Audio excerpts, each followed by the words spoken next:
Screenplays take an eternity to read. Well, hold on. I just need 60 seconds of your time.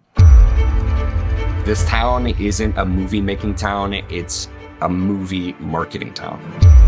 In 60 seconds, I had goosebumps. You're getting an executive thinking, I can see how we can sell this. Get people to root for you before they even get to page one. We are talking about a higher level of an emotional drug. Is this ethical? 7 secrets to a killer concept trailer. Enter Pedro Correa, filmmaker and trailer creator extraordinaire. Pedro, what is a concept trailer? It's a 60 to 90 second piece that strategically leverages virtual production. We take movies, TV, documentaries, interviews, pre-existing materials, and remix them and recontextualize them in a transformative way to tell an original story, your story. Pedro has created a trailer for a project of mine and is now getting some interest. So we're going to use this as a case study so you can see how he has assembled and how you might assemble your own concept pitch trailer. All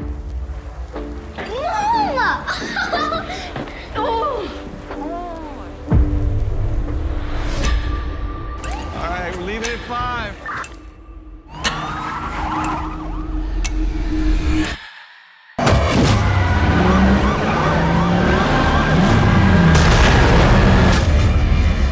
For the FBI. We need you to train our guys.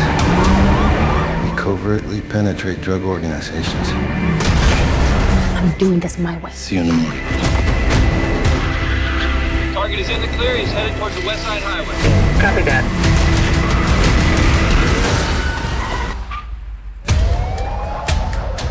That wasn't the FBI you helped. This guy didn't just have the cartels working for him. CIA, DEA. You don't know everything about me, and it's better for you that way. They took your daughter. You make a mistake, you pay the price. You shouldn't play games with me. Kill the girl. You took the wrong kid. Boom.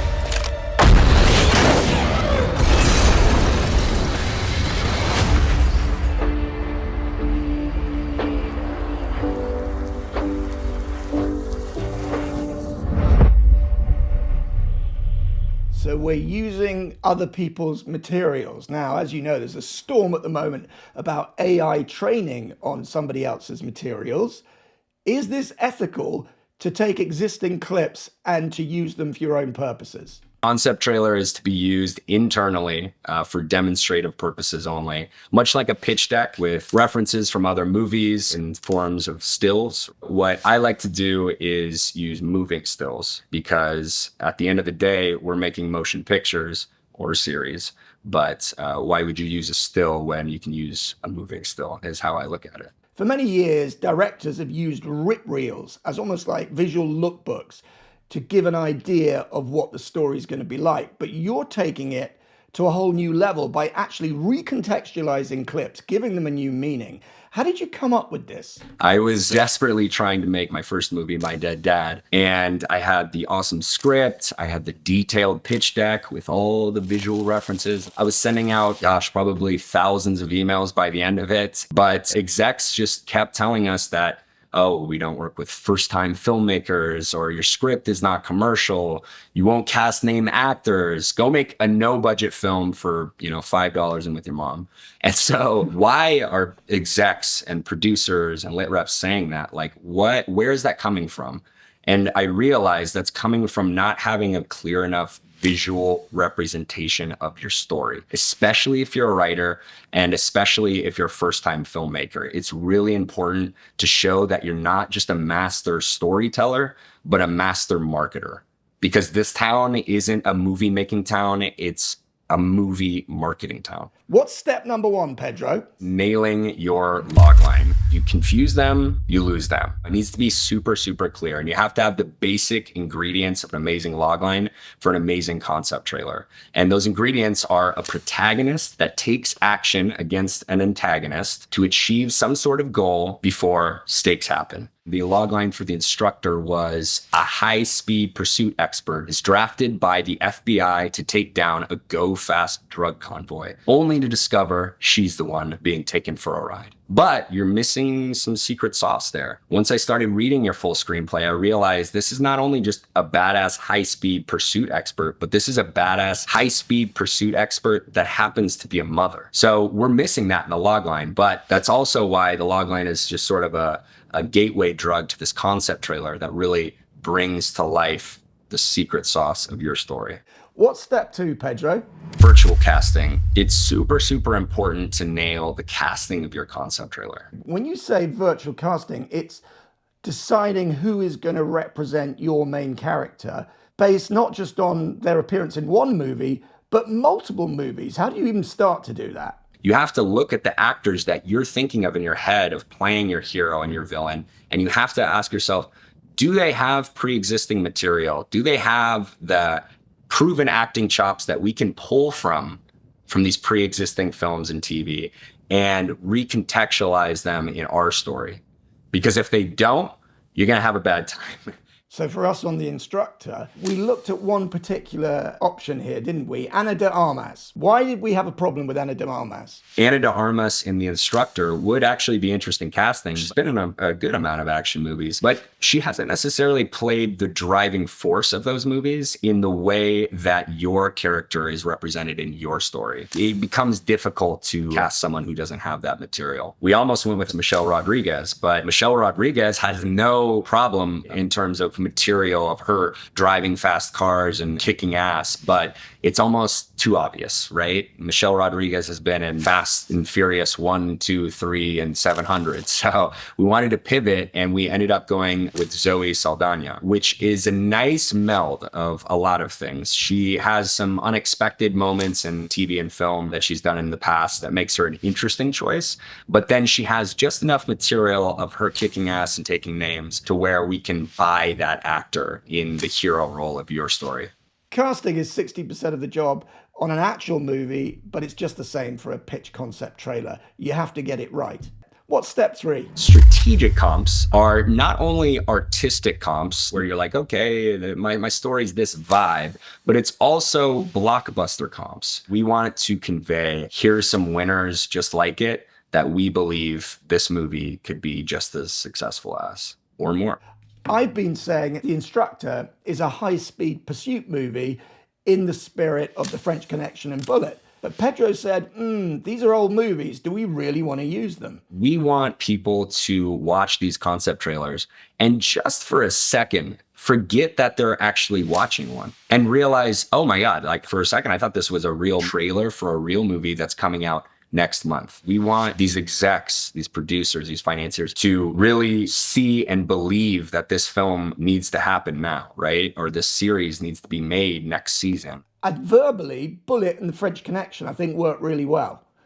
But visually, Pedro found some better comps. And not just go the super obvious approach as well. We wanted to add some things that your audience might have not seen, whether it's foreign films or even just touches of real police footage to really make you feel like this is a real grounded story. Yes, there's badass chases and shootouts and things like that, but this could really happen. Which brings us on to step 4 and how you can use words to reinforce the visual images. What's step 4? Use title cards.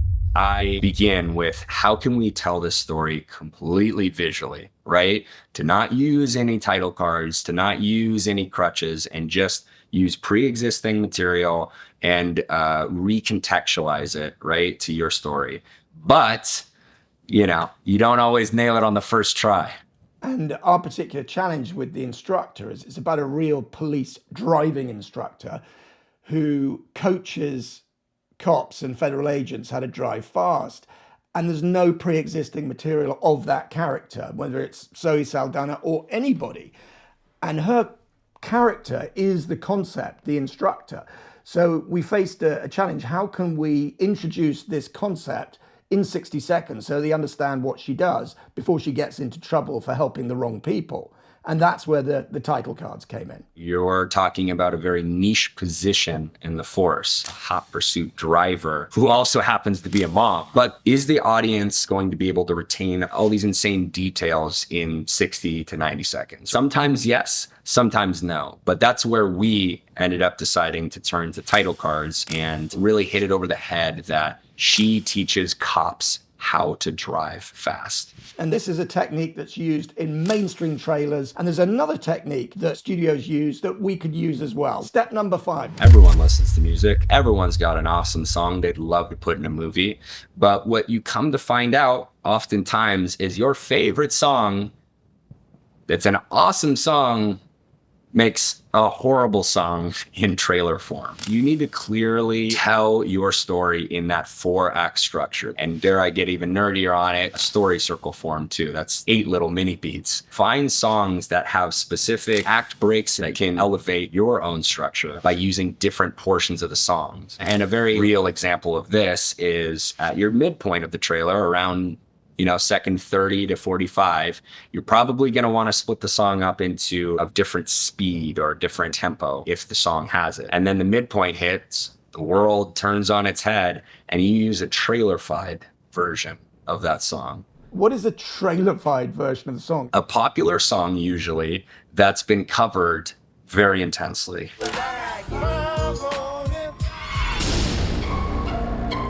It's flipping a popular song on its head and giving it new context, much like your concept trailer is giving new context to its pre-existing movie and TV. And then there is a second, which is subconscious, but is hugely important for creating a feeling. Sound design. It's incredibly important in movies and television, but even more important in trailers. Go watch any trailer, and you're not just feeling from the music, but you're feeling from the sound. And it's not just about Foley, right? It's not literal sound. It's not somebody brushing their shirt or closing a door, but it's feeling the boom in your midpoint act break. The titles come up, risers. And then the use of silence as well can be just as powerful. It's so important to conveying the excitement of your trailer, but also guiding your audience through the different beats of your story. Listen to trailers, close your eyes and just listen, and you'll realize how much sound design goes into the creation of them. And on the instructor, what did you bring to the sound design palette? So the instructor, we could go crazy with it. The obvious, skidding out, shootouts, the lesser obvious of really feeling the title cards so that we're not like, okay, this is just exposition, but this is a moment. These things are important. This conflict is dire. But aside from that, heartbeat. We want to feel this mother trying to get back her daughter that's been kidnapped, and we can convey that alone through sound. I always like to take a pass on these trailers and drum it out. Heartbeat, walkie-talkie, boom, boom, boom, boom. All right, we're leaving it 5. And step 7 is all about creating a organic whole, so it doesn't look like a Frankenstein that's been cut from loads of different movies.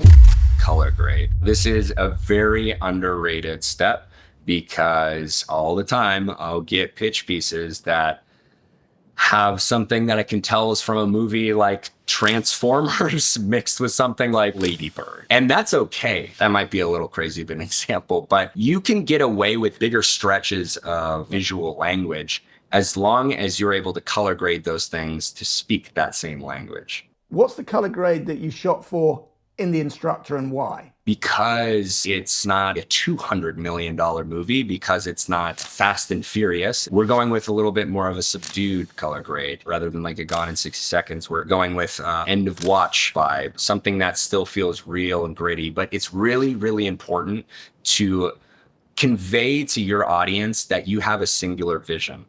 And color is a huge, huge pillar of visual storytelling. So you need to nail it. So make sure you've got a consistent color grade throughout your 60-second trailer. And there is an 8th secret. Strategy. You have this amazing concept piece. Great. But if a tree falls in a forest and no one's there to hear it, it didn't really happen. You have to start laying the breadcrumb trail so that the people you're after, whether it's producers, lit reps, investors, cast, crew, casting directors, whoever it may be, they're taking a nibble at every point of the journey. You're going to have to get the concept trailer to them somehow. So if that's in person, great. Break out your phone, hit them with it immediately. But chances are you're probably not going to run into Ron Howard in a bar. But if you do, you got it on your phone. But otherwise, I have to give it to you, Dom, and Chuck H. You guys have a great rubric for cold email. Log line, title, comparables, a little section about the writer, and then close. If you make sure that concept trailer is the first line, after your polite hello, then you're going to start that breadcrumb process for who you're looking for. I think the other big thing to note is that if you're asking a rep to read a script, that's a massive commitment. You give them the log line, that's the top end of the pitch. But if it's a stepping stone to, I just need 60 seconds of your time, so you could post it on an unlisted YouTube channel, or you can put it in your shop window on social media on places like LinkedIn, and they can watch it if you upload it natively there. And so it's all about reducing the risk for them. And if they see your pitch trailer and it kicks ass, it shows that you are a seriously committed individual and you understand not just movie making, but movie marketing. And remember, a lot of people in the business are not visual.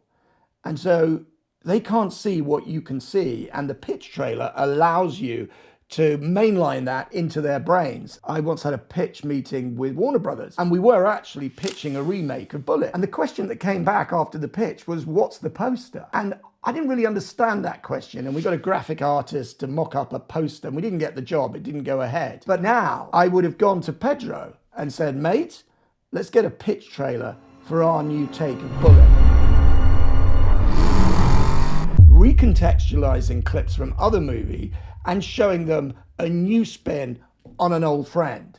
And that's what pitch trailers are all about at their best. Dom, you're not a first-time screenwriter. You're a represented screenwriter who sold 35 plus scripts. But even then, there's this issue of taking screenplay and translating that into motion picture. Everyone's trying to get through those objections of, hey, you're not ready for this. So a concept trailer is just a great way to prove that, hey, listen, actually I am, because here it is. You can see it in 60 seconds.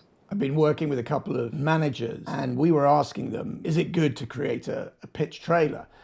And they both said yes, but it has to be awesome, because it's no good to just cut together some clips from YouTube. If you're going to use this medium to sell your movie in 60 seconds, it has got to be professional. It's got to look like it could have been created by the professionals. So we've got to talk about the elephant in the room, which is AI, particularly with the advances that we're seeing in ChatGPT video and Sora. Most writers will say, well, hold on, I can write prompts for all these scenes, not use original material, and get the job done myself. What do you say to that, Pedro? AI is a tool. It's sort of a similar argument to, hey, we don't need film anymore. Everybody can shoot a movie. That's clearly not true. It takes skill. It takes storytelling. It takes taste. I think a lot of people that are doing AI work are throwing spaghetti at a wall, and it's not consistent. Pretty lazy storytelling without the right ingredients in the right order and the right time. And the visual storytelling skill is the most important part, not the tools that you're using. And what's interesting is I saw some AI movie posters coming out about a year ago and I was blown away. And I've now seen the same posters a year later, and now it's like, and you can spot them at 10 paces. And writers creating posters, yeah, it's a good idea, but it's not something where necessarily you're zigging where everybody else is zagging anymore. Whereas a good trailer is not going to change. It is being used for 50, 70, 80 years as the mainstay of selling a movie to an audience. And if you can do that up front, you're halfway there to getting an executive to thinking, I can see how we can sell this. Just full disclosure here, Pedro's service is a commercial service. I don't have any skin in the game. I'll include a link below.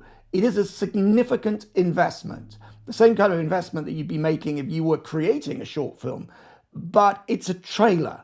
And I'd advise everybody to go over to Pedro's site and check out some of the brilliant examples of these 60-second trailers so you can learn about the process and start thinking, well, not just how can I sell this in a trailer, but if I'm in a pitch, what elements am I going to use to convey my movie visually, orally, or in this case, in a concept trailer? Pedro, how do people get in contact with you if they want to work with you? You can find me at the link below. We work with a lot of different people, whether they're first-time writers or staff writers. Not every writer is right for us, but feel free to reach out. And if nothing else, I hope you learn something and feel free to steal all these secrets and go out there and make your project, get your project made, and really get people to read your screenplay.